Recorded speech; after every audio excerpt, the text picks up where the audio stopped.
Yo, what's going on, guys? I'm back again with another video. This time it's a, I guess, viewer requested video from one of my guildmates on my lower account.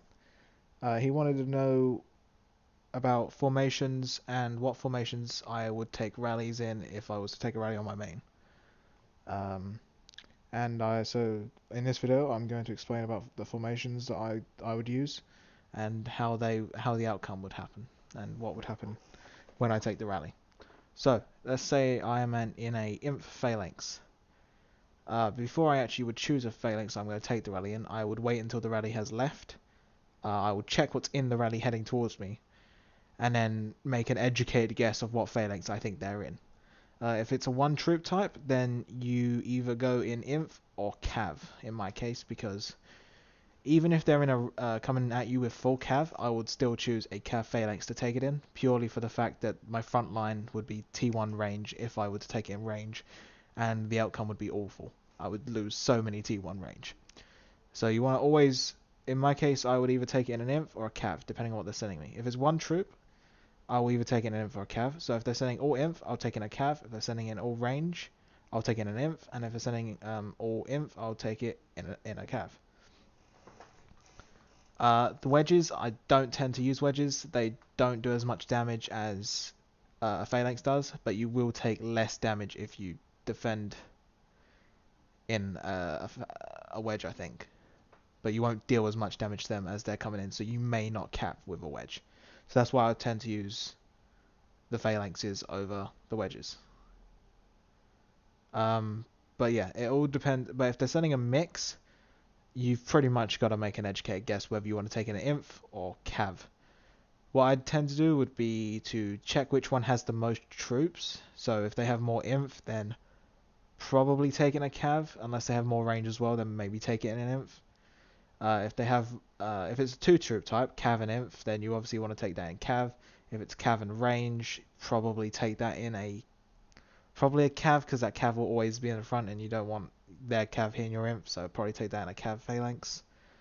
If they're sending a inf cav, not an inf cav, an inf range, then you probably want to take that in an inf, just so that they don't get any counters on you with that range if you take in a cav. But yeah, because if we look at my troop lineup, my front line will either be the T2 Gladiators or the T2 Cav.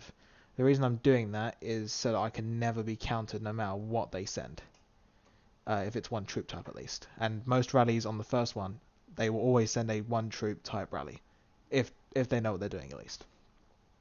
Because then if they send all range, I can switch to inf. If they send all cav, I can switch to cav, and then it'll be an equal. And then if they send a all inf, I can switch to a cav.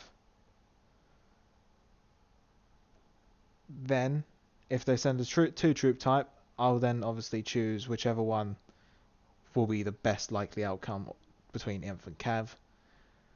The worst thing they could probably send at me would be probably a cav range blast. Just for the full fact that if I go in inf, their cav will destroy me. If I go in cav, their range will destroy me. Now that I've said that, if anyone watches this and tries to rally me, don't rally me in cav range. That will do the worst. Uh, but once I get more T2, I don't think it'll matter too much what anyone rallies me, and I should still cap. Um, as long as I have my infirms, because as I showed last time with this report, I'll go ahead and show it again. Here it is. I didn't have talents, so that's why my losses were worse than they should have been. But if we look at this, he sent a full cav, pretty much full T4 cav march, and I took it in cav because if I took it in inf, that would have been I would have got ruined effectively. So cav was the best outcome in that case. I did lose a lot of T2. I've pretty much rebuilt the T2 I've lost at this point. I'm back up to 1,000,000. I've now got T2 inf so that I can switch between cav and inf phalanx. But I did a lot of damage to them.